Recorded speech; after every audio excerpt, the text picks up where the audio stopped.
Hi hello welcome back my YouTube channel Shivalakshmi Shri vlogs. ಇವತ್ತಿನ ಎಲ್ಲರೂ ಹೇಗಿದ್ದೀರಾ? ಎಲ್ಲರೂ ಚೆನ್ನಾಗಿದ್ದೀರಾ ಅಂದ್ಕೊಂಡಿದ್ದೀನಿ. ನಾನು ಕೂಡ ಚೆನ್ನಾಗಿದ್ದೀನಿ. ಇವತ್ತಿನ ಲಾಗಲ್ಲಿ ನಾನು ಕ್ವಿಕ್ಕಾಗಿ ಮಾಡಿಕೊಳ್ಳುವಂತಹ ಗೋಧಿ ಹಿಟ್ಟಿನಿಂದ ಮಾಡುವಂತಹ ಸ್ನ್ಯಾಕ್ಸ್ ರೆಸಿಪಿಯನ್ನು ಮಾಡ್ತಾಯಿದ್ದೀನಿ.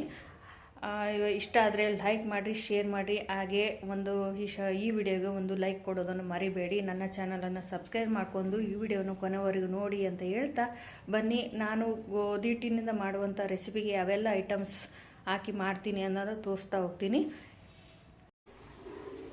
ಸ್ನ್ಯಾಕ್ಸ್ ರೆಸಿಪಿಗೆ ಬೇಕಾಗುವಂಥ ಐಟಮ್ಸ್ ಇದಾಗಿದೆ. 2 ಬೌಲಷ್ಟು ನಾನು ಗೋಧಿ ಹಿಟ್ಟನ್ನು ತೊಗೊಂಡಿದ್ದೀನಿ, ರುಚಿ ತಕ್ಕಷ್ಟು ಉಪ್ಪು ತೊಗೊಂಡಿದ್ದೀನಿ, ಹಾಗೆ ಸ್ವಲ್ಪ ಅಜ್ವೈನ್ ತೊಗೊಂಡಿದ್ದೀನಿ, ಆಮೇಲೆ ಸ್ವಲ್ಪ ಖಾರ ಪುಡಿ ತೊಗೊಂಡಿದ್ದೀನಿ. ನೀವು ಬೇಕಾದರೆ ಚಿಲ್ಲಿ ಫ್ಲೆಕ್ಸ್ ಕೂಡ ಹಾಕ್ಬೋದು. ನಾನು ಮಕ್ಕಳಿಗೆ ಕೊಡೋದ್ರಿಂದ ಚಿಲ್ಲಿ ಫ್ಲೆಕ್ಸ್ ಹಾಕ್ತಾಯಿಲ್ಲ, ಖಾರ ಪುಡಿ ಹಾಕ್ತಾಯಿದ್ದೀನಿ. ಸ್ವಲ್ಪ ಕರಿಬೇವನ್ನು ಕಟ್ ಮಾಡಿ ಇಟ್ಕೊಂಡಿದ್ದೀನಿ, ಹಾಗೆ ಸ್ವಲ್ಪ ಜೀರಿಗೆಯನ್ನು ಸ್ಮ್ಯಾಶ್ ಮಾಡಿ ಇಟ್ಕೊಂಡಿದ್ದೀನಿ. ಹಾಗೆ ಹಿಟ್ಟು ಕಲಸೋದಕ್ಕೆ ಸ್ವಲ್ಪ ಎಣ್ಣೆ, 1 ಸ್ಪೂನಷ್ಟು ಎಣ್ಣೆ, ಹಾಗೆ ಸ್ವಲ್ಪ ಎಳ್ಳು ಹಾಕ್ತಾಯಿದ್ದೀನಿ. ಎಳ್ಳು ಹಾಕಿದ್ರೆ ಇನ್ನೂ ಟೇಸ್ಟ್ ಚೆನ್ನಾಗಿರುತ್ತೆ. ಬನ್ನಿ ನೋಡೋಣ ಯಾವ ರೀತಿ ಇದನ್ನೆಲ್ಲ ಕಲಿಸ್ಕೊಂಡು ಹೇಗೆ ಚಪಾತಿ ನಾವು ಮಾಡ್ತೀವಲ್ಲ ಅದೇ ರೀತಿ ಮಾಡುವಂಥ ರೆಸಿಪಿ ಆಗಿದೆ. ಬನ್ನಿ ಮಾಡೋಣ. ಬನ್ನಿ ಫಸ್ಟ್ ಹಿಟ್ಟನ್ನು ಹಾಕ್ಕೊಳ್ಳೋಣ. 2 ಬೌಲ್ ಗೋಧಿ ಹಿಟ್ಟಿದೆ.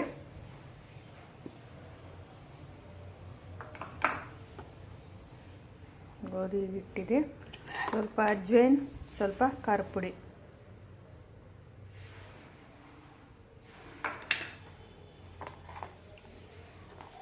ಸ್ವಲ್ಪ ಜೀರಿಗೆ ಮತ್ತು ಕರಿಬೇವನ್ನು ಹಾಕ್ತಾ ಇದ್ದೇನೆ.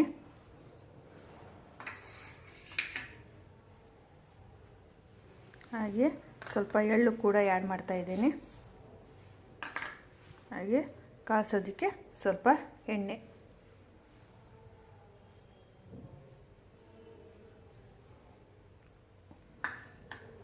ಹಾಗೆ ಸ್ವಲ್ಪ ರುಚಿಗೆ ತಕ್ಕಷ್ಟು 1 ಸ್ಪೂನ್ ಆಗುವಷ್ಟು ಇಲ್ಲಿ ನಾನು ಸಣ್ಣ ಉಪ್ಪನ್ನು ಹಾಕ್ತಾ ಇದ್ದೇನೆ.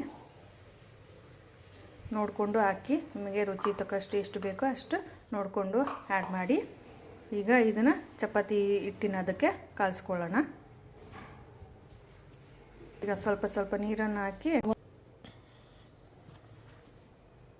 ನೋಡಿ, ಈ ಅದಕ್ಕೆ ಕಾಸ್ಕೊಂಡಿದ್ದೀನಿ.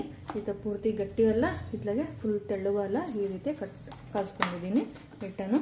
ಈಗ ಚಪಾತಿ ಥರ ಉಂಡೆಗಳು ಮಾಡ್ತೀವಲ್ಲ ಅದೇ ರೀತಿ ಉಂಡೆಗಳು ಮಾಡ್ಕೊಳ್ಳೋಣ.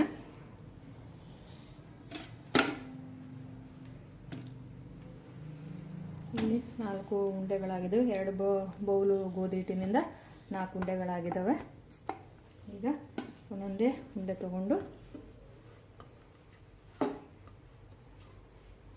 ಚಪಾತಿ ಯಾವ ರೀತಿ ಲಟ್ಟಿಸ್ಕೊತೀವಲ್ಲ ಆ ರೀತಿ ಲಟ್ಟಿಸ್ಕೊಳ್ಳೋಣ. ಇಲ್ಲಿ ಕಾಯೋದಕ್ಕೆ ಎಣ್ಣೆಯನ್ನು ಇಟ್ಟಿದ್ದೀನಿ ಕಡಾಯಿ ಒಳಗೆ. ಈಗ ಪೂರ್ತಿ ತೆಳ್ಳಗೂ ಅಲ್ಲ, ಸ್ವಲ್ಪ ದಪ್ಪನೂ ಅಲ್ಲ ಅನ್ನೋ ರೀತಿಯಲ್ಲಿ ಮೀಡಿಯಮ್ ಸೈಜಲ್ಲಿ ಲಟ್ಟಿಸ್ಕೋಬೇಕಾಗುತ್ತೆ. ಇದನ್ನು ಮಕ್ಕಳಿಗೆ ಡೈಲಿ ಹೆಲ್ದಿಯಾದ ಸ್ನ್ಯಾಕ್ಸ್ ರೆಸಿಪಿಯನ್ನು ಮಾಡಿ ಒಂದು 15 ಡೇಸ್ ತನಕ ಇದನ್ನು ಸ್ಟೋರೇಜ್ ಮಾಡ್ಬೋದು. ಸಿಚುವೇಶನ್ ಮಾಡಿ ಇಟ್ಕೊಂಡಿದ್ದೀನಿ. ಈಗ ಒಂದೊಂದೇ ಎಣ್ಣೆಯಲ್ಲಿ ಹಾಕೋದು.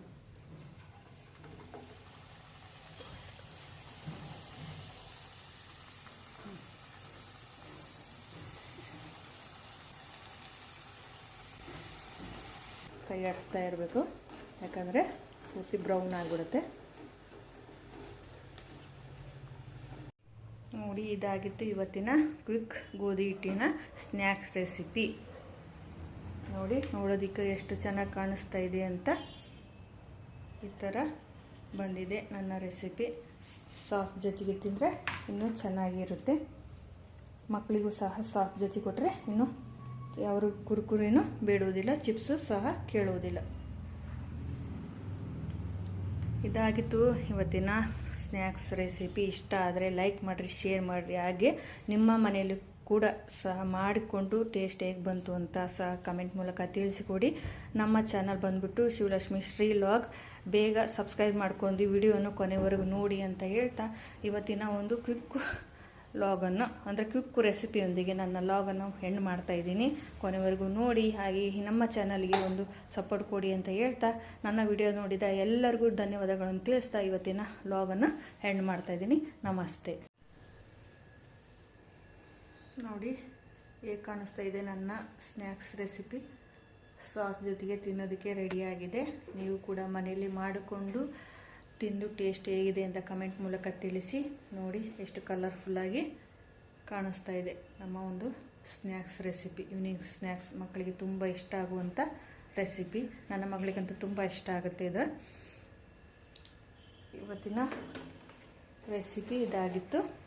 ಇಷ್ಟ ಆದರೆ ಲೈಕ್ ಮಾಡಿ, ಶೇರ್ ಮಾಡಿ, ಕಮೆಂಟ್ ಮಾಡಿ, ಹಾಗೆ ನಮ್ಮ ಚಾನಲನ್ನು ಸಬ್ಸ್ಕ್ರೈಬ್ ಮಾಡಿ, ಹಾಗೆ ಕೊನೆವರೆಗೂ ಈ ವಿಡಿಯೋನ ನೋಡೋದು ಮರಿಬೇಡಿ ಅಂತ ಹೇಳ್ತಾ, ಇವತ್ತಿನ ಒಂದು ಕ್ವಿಕ್ಕಾಗಿ ಮಾಡಿದಂಥ ಸ್ನ್ಯಾಕ್ಸ್ ರೆಸಿಪಿಯೊಂದಿಗೆ ಇವತ್ತಿನ ಲಾಗನ್ನು ನಾನು ಇಲ್ಲಿಗೆ ಎಂಡ್ ಮಾಡ್ತಾ ಇದ್ದೀನಿ. ಸ್ನ್ಯಾಕ್ಸ್ ರೆಸಿಪಿ ಹೇಗಿತ್ತು ಅಂತ ನೀವು ಮನೆಯಲ್ಲಿ ಮಾಡಿಕೊಂಡು ತಿಂದು ಟೇಸ್ಟ್ ಹೇಗಿತ್ತು ಅಂತ ಹೇಳಿ. ಹಾಗೆ ನಮ್ಮ ಸ್ನ್ಯಾಕ್ಸ್ ರೆಸಿಪಿ ನೋಡಿ ಟೇಸ್ಟ್ ಯಾವ ರೀತಿ ಕ್ರಿಸ್ಪಿಯಾಗಿ ಬಂದಿದೆ ಅಂತ. ಹಾಗೆ ಕೂಡ ಒಂದು ತಿಂದು ಟೇಸ್ಟ್ ಹೇಳ್ತೀನಿ ನೋಡಿ. ಸಾಸ್ ಜೊತೆಗೆ ಡಿಪ್ ಮಾಡ್ಕೊಂಡು ಈ ಥರ ಸೂಪರಾಗಿ ಬಂದಿದೆ. ನೀವು ಕೂಡ ಮನೇಲಿ ಮಾಡಿಕೊಂಡು ತಿಂದು ಟೇಸ್ಟ್ ಹೇಗಿದೆ ಅಂತ ಕಮೆಂಟ್ ಮೂಲಕ ತಿಳಿಸಿ ಅಂತ ಹೇಳ್ತಾ ಇವತ್ತಿನ ಲಾಗನ್ನು ನಾನು ಇಲ್ಲಿಗೆ ಎಂಡ್ ಮಾಡ್ತಾಯಿದ್ದೀನಿ.